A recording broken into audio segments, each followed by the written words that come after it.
Active 5Gకి 6G4కి ఎలా fit చేయాలి? నేను వద్దు భయ్య రెడీమేడ్ 4కి హిందీ వాళ్ళగా దొరుకుతుంది బిగించుకోని అంటే చాలా మంది ఏంటంటే అన్న దీనికి సంబంధించిన ఫుల్ వీడియో అనేది మీరు రిలీజ్ చేయాలన్నా మేము ట్రై చేస్తామని చెప్పారు. మీ కాడ యాక్టివ్ 3G 4G 5G ఉండదు సార్. ఈ 6G4 కింద మీ బండ్లు యూస్ చేయొచ్చు. హెవీ టాస్క్ ఉంటుంది. ఆ టాస్క్ గురించి నేను మొత్తం చెప్తాను. ఎందుకంటే చాలా ఆల్టరేషన్ చాలా తలకాయ నొప్పి చాలా అసలు ఎందుకు రబ్బా అని చెప్పి అనిపిస్తుంది. అయితే అడిగారు కాబట్టి మన వాళ్ళు నేనైతే వీడియో షూట్ చేసింది కాబట్టి రిలీజ్ అయితే చేస్తాను. మీకు ఇంట్రెస్ట్ ఉంటే చూడండి, లైక్ చేయండి, కామెంట్ చేయండి. లేకపోతే ఎందుకులే మనకి రచ్చ అనుకుంటే వదిలేసేయండి. నేనైతే మీకు వీలైనంత వరకు క్లారిటీకి చెప్పడానికి ట్రై చేస్తాను. ఓకే చూడండి, ఇప్పుడు మనం 6G టీ స్టమ్ ఎక్కించాలి 5Gలోకి. ఇక్కడ చూడండి 5G 4కి ఎక్కించాను. ఇక్కడ చూడండి ఇది సెంటర్. ఓకేనా, ఇక్కడ 4th సెంటర్ పెట్టుకున్నాం. సెంటర్ పెట్టుకొని ఈ విధంగా మార్క్ చేసుకోవాలి. ఇప్పుడు చూడండి లెఫ్ట్ తిప్పగానే ఈ మార్క్ ఇక్కడ కలిసింది. ఓకేనా, మళ్ళీ సెంటర్ తీసుకొచ్చా, మళ్ళీ రైట్ తిప్పగానే ఈ మార్క్ ఇక్కడ కలుసుకుంది. ఇదే మనకి టైమింగ్. అంటే 4కు ఎంత లెంత్ కట్ అవుతుంది అనేది ఇక్కడ మార్కింగ్ చేసుకోవాలి. ఎంత డిస్టెన్స్ ఉంది ఇక్కడ, ఓకేనా, లెఫ్ట్ సైడ్కి ఎంత ఉంది, రైట్ సైడ్కి ఎంత ఉంది అనేది ఇది మెయిన్ ఇంపార్టెంట్ బండిలో. ఇంక మిగతా మొత్తం మామూలే. ఈ టైమింగ్ కూడా తెలిస్తే చాలు. ఎంత కట్ అవ్వాలి, లెఫ్ట్కి ఎంత కట్ అవ్వాలి, రైట్కి ఎంత కట్ అవ్వాలి తెలుసుకోవాలి.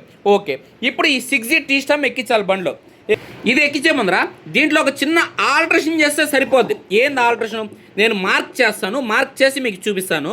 ఇక్కడ మార్కింగ్ అనేది ఏంటంటే ఒక 70 to 30 అంటే 70% కట్ చేశారు, 30% మనం టీ స్టమ్ వదిలిపెడతాం. ఎందుకంటే స్టామినా ఉండాలి కాబట్టి. ఓకేనా, ఇలా చూడండి మార్కింగ్ చేస్తున్నాను. నేను 70% 30% టీ స్టమ్ వదిలేసి 70% కట్ చేస్తున్నాను. ఓకే చూడండి, ఇద్దండి 70% అంటే ఇక్కడ 30% పెట్టి 70% కట్ చేశాను. అంటే 65 to 70% పెట్టండి. అంటే ఎంతవరకు ఇంకా ఎడ్జ్కి గలన లాక్ రావచ్చు. ఇక్కడ మీకు వెయిట్ ఏం పడదు అటని చెప్పేసి పెద్ద ప్లెజర్ ఏం పడదు. జస్ట్ మనం హ్యాండిల్ తిప్పినాడు ఫుల్గా కట్ కాకుండా స్టాపర్ మాత్రం ఇది. ఇదేం కావాలంటే ఇంకా కొద్దిగా కట్ చేయొచ్చు. ఓకేనా, ఇంకా ఒక 10% ఏడు వరకు తీయచ్చు. ఓకేనా, ఇది కానీ తీయచ్చు. తీయడం వల్ల ఏంటంటే ఇక్కడ తీయడం తక్కువ అయిపోద్ది. అంటే ఇక్కడ కట్ చేసే భాగం తక్కువ కట్ చేసుకోవచ్చు. ఏడ తక్కువ తీసామనుకో ఏడ ఎక్కువ తీయాల్సి వస్తుంది. ఏడగానే ఎక్కువ తీసామనుకో ఏడ కొద్దిగా తక్కువ తీసుకోవచ్చు. అలా ఏంటంటే అది. ఓకే, ఇప్పుడు ఇక్కడ కటింగ్ అయిపోయింది. ఓకే, ఇలా కట్ చేసుకునేసి చూసారా, ఇలా కట్ చేసుకోండి. ఓకే, ఇప్పుడు నెక్స్ట్ ఏం చేయాలి మనం? ఏదైతే ఈ ఫోర్క్ ఉంది కదా, ఈ ఫోర్క్ ఓపెన్ చేసి మనం 6G4 అనేది లోపలికి ఎక్కించుకోవాలి. ఏదైతే ఈ మార్కింగ్ ఉందో ఈ మార్కింగ్ తుడిపోకుండా నట్టు తీసి అదేవిధంగా 6G టీ స్టమ్ అనేది లోపలికి ఎక్కించండి. ఓకేనా, ఓకే చూడండి టీ స్టమ్ అయితే ఎక్కించాను. టీ స్టమ్ ఎక్కించిన తర్వాత చూడండి ఇది సెంటర్ పెట్టాను. ఓకేనా, సెంటర్ పెట్టి సెంటర్ మార్కింగ్ చెక్ చేయండి, ఎగ్జాక్ట్గా ఉంది. ఓకేనా, ఇప్పుడు లెఫ్ట్ తిప్పాను. లెఫ్ట్ తిప్పితే ఇంకా కొద్దిగా కలవాలా. ఇక్కడ వచ్చి ఆనిపోయింది ఇది. ఓకేనా, ఇక్కడ ఆనిపోయింది, ఇంకా లెఫ్ట్ లైడ్ కలవాలి. అదేవిధంగా రైట్ తిప్పుతాం, రైట్ తిప్పినా ఇంకా కొద్దిగా కలవాలి. అంటే ఇంకా 35-40% కలవాలి. ఇది ఇక్కడి నుంచి ఇక్కడ వరకే వచ్చింది, ఇంకా 30% కలవాలి. ఆ 30% ఎక్కడ కట్ చేయాలి? ఈ స్టాపర్ కట్ చేయాలి. ఆ స్టాపర్ కట్ చేసే ముందుగా మనం మార్కింగ్ చేసుకోవాలి.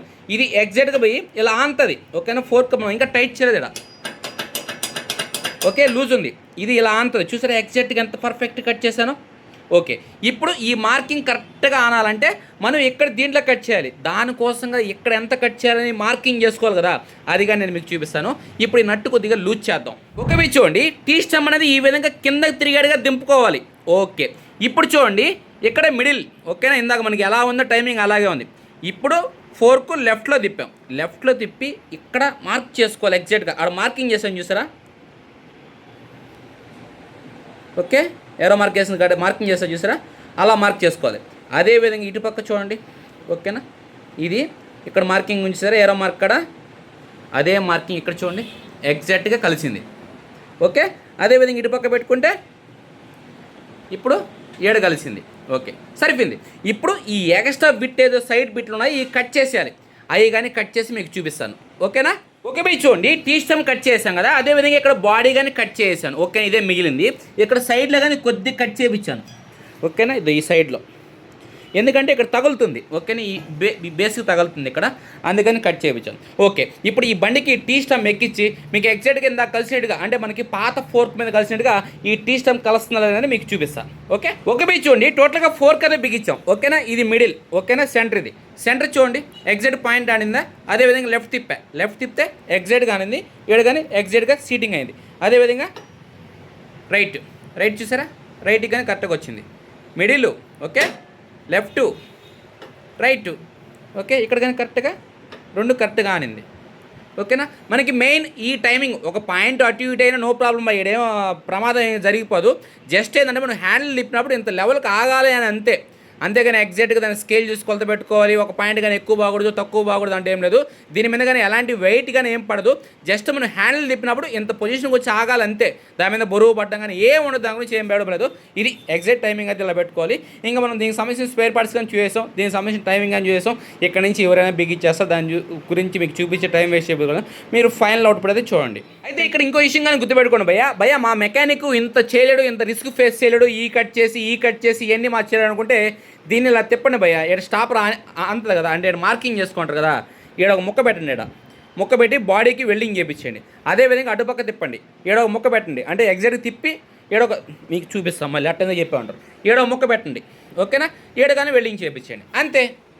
అదే స్టాపర్లు. ఇంత మేము కట్ చేయలేం అయింది మాకు రిస్క్ అనుకుంటే, ఓకేనా? మనం బిగిస్తున్నప్పుడు మడ్గార్డ్ క్లాంప్ బిగించినప్పుడు ఇక్కడ ఈ ప్లేస్లో తగులుతుంది. ఈ క్లాంప్ అనేది ఏడు వరకు కట్ చేసేయండి. కట్ చేసిన తర్వాత ఈ విధంగా వస్తుంది, ఈ పొజిషన్ వరకు కట్ చేసేయాలి. అదేవిధంగా ఈ క్లాంప్ బిగించిన తర్వాత మడ్గార్డ్ కానీ ఈ ప్లేస్కి అది కట్ చేయాల్సి ఉంటుంది. కట్ చేసిన తర్వాత మనకి ఈ విధంగా అయితే వస్తుంది.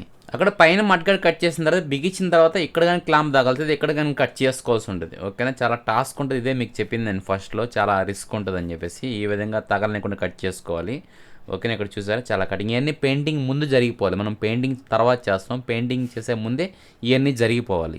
అక్కడికి అయిపోయిందంటే మనం ఈ ప్యానల్ బిగించేయడం ముందు కానీ చాలా కటింగ్స్ ఉంటాయి దీంట్లో. కానీ మీకు లాస్ట్ ఫైనల్గా ఒకసారి నేను చూపిస్తాను, ఎందుకంటే కింద భాగంగానే తగులుతుంది, కింద కానీ కట్ చేసుకోవాల్సి ఉంటుంది, స్క్రాచెస్ పడితే. ఒకసారి నేను మీకు క్లారిటీగా బిగించిన తర్వాత చూపిస్తాను, ఓకేనా? బిగించేదా దాన్ని బిగించే ముందర మనం వీల్ వేస్తాం కదా, వీల్కి సంబంధించిన బుష్ అనేది మనకి దొరకలేదు షోరూంలో. ఈ పాత బుష్ అనేది సెట్ కాదు. మనం ఎప్పుడైతే సామాన్ ఆర్డర్ పెట్టుకుంటామో అప్పుడే ఈ బుష్ కానీ దీన్ని మనం గుర్తుపెట్టుకొని మనం ఏదైతే బిఎస్సికి సంబంధించిన బుష్ అనేది తెప్పించుకోవాలో ఆ బుష్ దొరకలేదు కాబట్టి నేను రెడీమేడ్గా ఈ బుష్ అనేది కట్ చేయించాను, ఓకేనా? కట్ చేపిస్తే ఎగ్జాక్ట్గా దీనికి సరిపడి కట్ చేయించాను, ఎందుకంటే షోరూమ్లో ఆర్డర్ పెట్టడానికి కొద్దిగా టైం పడుతుంది కాబట్టి అవన్నీ తీసి పక్కన పెట్టేసి మనం వీలాక్స్ అనేది తెప్పించుకున్నాం. కానీ ఈ బుష్ అయితే దొరకలేదు కాబట్టి మనం స్పెండర్ బుష్ తీసుకొచ్చి కట్ చేయించి ఈ వీలాక్స్లు ఇవన్నీ అయితే తీసుకొచ్చాం. ఇది వీలాక్స్లు అయితే ఒకసారి నేను టోటల్గా బిగించి మీకు ఫైనల్గా చూపిస్తాను.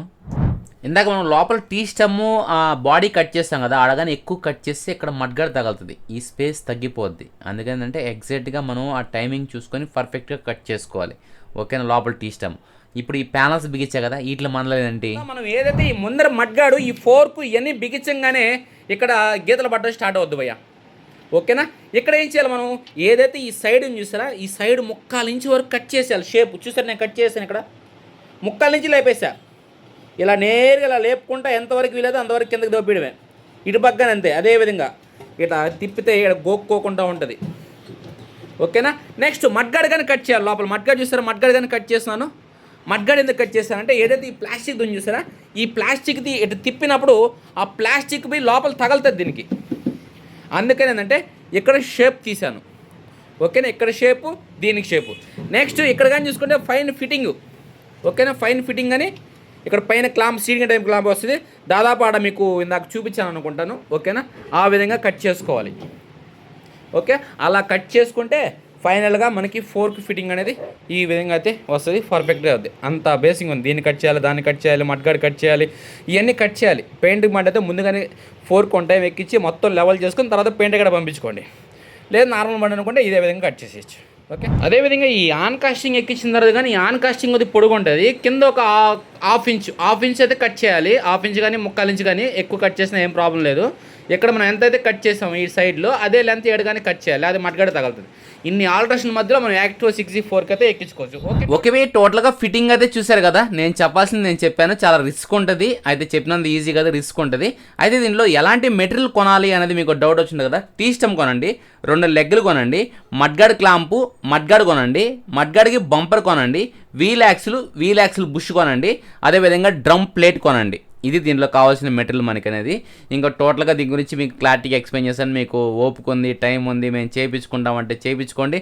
లేదు ఇవన్నీ రిస్క్లని మాకు బలేదు అబ్బా, హిందీ వీడియోస్ చూసి దాంట్లో 10,000 పెట్టి 10 ఇంచ్ రిమ్తో మేము గడిపేస్తాం అనుకుంటే 10 ఇంచ్ రిమ్తో 10,000తో గడిపండి. లేదు మేము షోరూమ్కి వెళ్ళి ఒరిజినల్ స్పేర్ పార్ట్స్ తీసుకొచ్చి 15,000 రూపాయలు ఖర్చు పెట్టుకొని 12 ఇంచ్ రిమ్ వేసుకొని ఈ విధంగా రెడీ చేసుకుంటా అంటే రెడీ చేసుకోండి, ఇక్కడ మీ ఇష్టం, ఓకేనా? అందరికీ వీడియో నచ్చిన like comments, friends and family members videos గట్టిగా సపోర్ట్ చేస్తుంది. Thank you, bye bye.